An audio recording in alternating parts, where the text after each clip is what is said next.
Na baadhi ya watu ambao wanateseka sana na maumivu ya sciatica na imefika kipindi wanashindwa hata kuvaa socks. Yaani kama ni wewe ambaye unapitia maumivu ya sciatica, umeenda kufanya kipimo kaambiwa una tatizo katika aidha diski au una tatizo katika misuli ya piriformis au una tatizo katika pingili zako za uti wa mgongo na umekuwa ukipitia maumivu makali sana ya sciatica ambayo yanaanzia sehemu ya tako, yanashuka kwenye mapaja, yanateremka kuja kwenye miguu yakiwa yanaambatana na hali ya ganzi kali, hali ya kuchoma choma, hali ya kuhisi kuwaka moto ama shoti.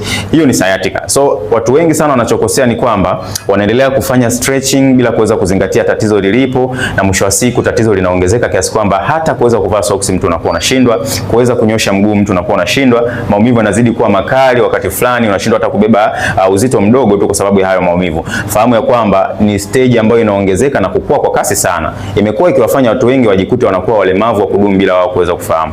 Kama ni wewe mtu ambaye unapitia maumivu makali ya sciatica, hakikisha unaanza hii program mapema sana kukusaidia kwenda kufanya decompression, kurudisha diski zako katika hali ya kawaida na kuhakikisha misuli yako inakuwa imara tena na unarudi katika mwendo. Kumbuka unaweza ukapona sciatica bila upasuaji. Karibu sana.